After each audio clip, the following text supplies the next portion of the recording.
Oh, we took care of it. Yep. You good? Okay.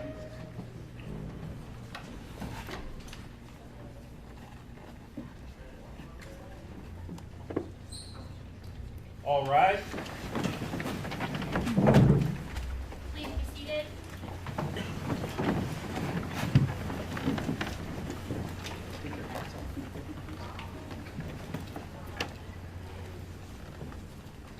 We are on the record in the 2nd Judicial District, Latah County. This is the Magistrate's Division of District Court. This is State of Idaho versus Bryan C. Kohberger, cause number CR 29222805. Mr. Kohberger is present in court. He is in custody. He is appearing with his attorney, Ms. Taylor, Mr. Thompson, Ms. Jennings, on behalf of the state. This is the time set in the matter for initial appearance. Mr. Kohberger, I am going to advise you of the rights that you have in this case. I am going to go over the criminal complaint with you, and then we're going to discuss setting the matter for further hearing. You have the following rights. You have the right to remain silent. Anything you say can and will be used against you. You have the right to the presumption of innocence. That means the state bears the burden to prove that you are guilty of this offense beyond a reasonable doubt. You have the right to a preliminary hearing. A preliminary hearing is a probable cause hearing.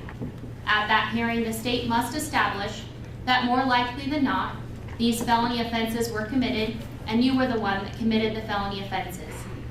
You have a right to have that hearing within 14 days if you remain in custody. If you are bound over at that preliminary hearing to district court, if the court finds probable cause, you would be bound over to district court. And at that time, you can enter a plea of not guilty, and you can have a jury trial set within 6 months of your appearance in district court. At both your preliminary hearing and your jury trial, you have the right to confront and question any evidence or witnesses called against you. Call witnesses on your own behalf, and compel witnesses to be present and testify at the state's expense. You have the right to be represented by a lawyer. If you cannot afford one, one could be appointed to represent you based upon your financial need.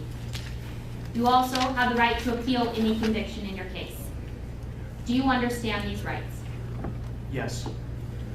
I am now going to go over the criminal complaint with you.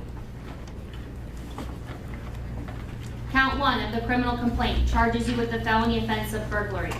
It alleges that the defendant, Bryan C. Kohberger, on or about November 13th of 2022 in Latah County, State of Idaho, did unlawfully enter a residence located at 1122 King Road, Moscow, with the intent to commit the felony crime of murder in violation of Idaho Code 18-1401 and 1403.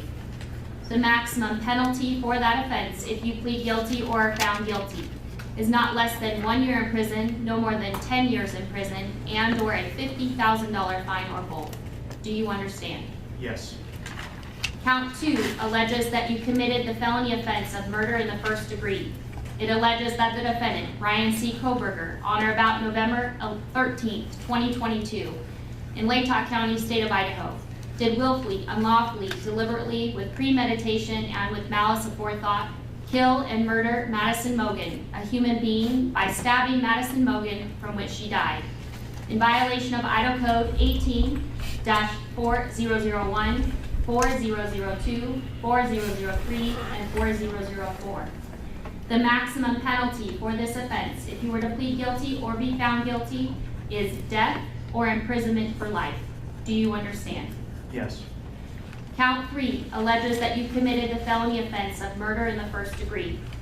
It alleges that the defendant, Bryan C. Kohberger, on or about November 13th of 2022 in Latah County, State of Idaho, did willfully, unlawfully, deliberately, with premeditation, and with malice aforethought, kill and murder Kaylee Gonsalves, a human being, by stabbing Kaylee Gonsalves, from which she died, in violation of Idaho Code 18-4001, 4002, 4003, 4004. Again, the maximum penalty for that offense, if you plead guilty or are found guilty, is death and or imprisonment for life. Do you understand? Yes. Count 4 alleges that you committed the felony offense of murder in the first degree.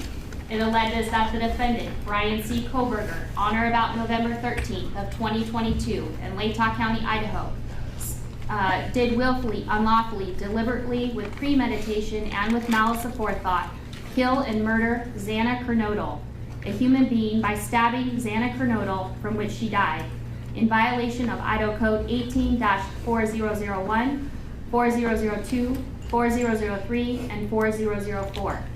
Again, the maximum penalty for that offense, if you plead guilty or are found guilty, is up to death and/or imprisonment for life. Do you understand? Yes. Count 5 alleges that you committed the felony offense of murder in the first degree. It alleges that the defendant, Bryan C. Kohberger, on or about November 13th of 2022, in Latah County, state of Idaho, did willfully, unlawfully, deliberately, with premeditation, and with malice aforethought, kill and murder Ethan Chapin, a human being, by stabbing Ethan Chapin, from which he died, in violation of Idaho Codes 18-4001, 4002, 4003, and 4004. And again, the maximum penalty for this offense, if you plead guilty or are found guilty, is up to death and imprisonment for life. Do you understand? Yes. And Mr. Kohberger, would you like to represent yourself, hire a lawyer, or see if you qualify for court-appointed counsel? I have court-appointed counsel. Court has reviewed your application for attorney at public expense.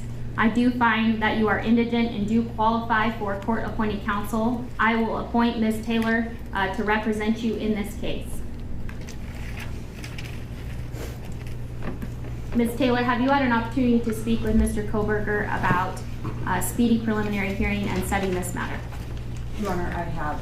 We would ask the court to set the status hearing in a week or two to make a final determination. Okay. And Mr. Thompson, Ms. Jennings, are you in agreement with that? That's fine with the state, Your Honor.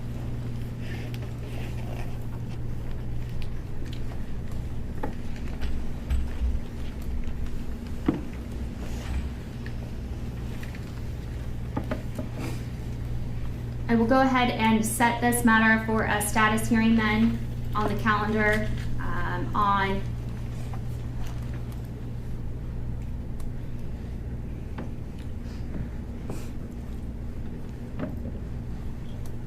January 12th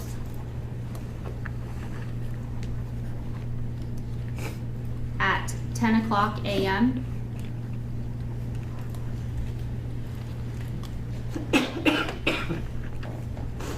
We will make sure notice is sent, and then Ms. Taylor, do you wish to argue bail at this time?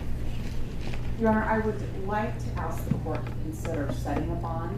Mr. Kohberger right now is on a no bond hold, but it's a limited request as I don't have enough information.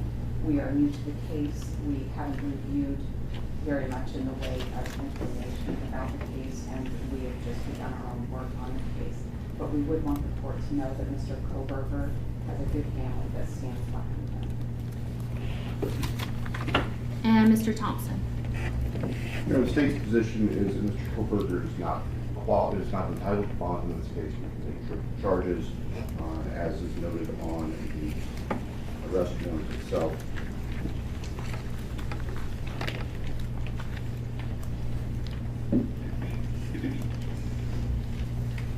Idaho Code 19-816, 19-2903 both specify that given the potential penalties in this case, there's no right to bail. The defendant was arrested 3,000 miles away across the country, where his family is. We ask that he remain in custody. No bail. At this point in time, pursuant to Idaho Criminal Rule 46B and Idaho Code 19-816 and 2903, I am going to leave the bail set at this case as no bail at this point in time until I have additional or further information at a later date and time. So with that, then Mr. Kohberger, you will be remanded in custody and remain in custody on the no bail pending further proceedings in this matter. Is there anything further in the case then for today, Mr. Thompson? Yes, Your Honor. The state is asking for no contact orders for various family members of the deceased and also for the surviving roommates. I've spoken briefly with Ms. Taylor. She indicated there's no objection. Ms. Taylor, is that correct? That is correct, Your Honor. So I will go ahead and issue those no contact orders. So I do have a no contact order then for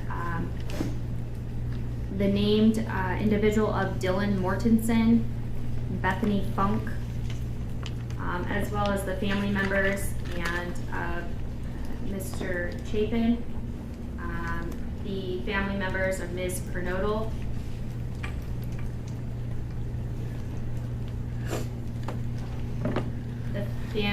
excuse me, yes, Mr. and Ms. Laramie,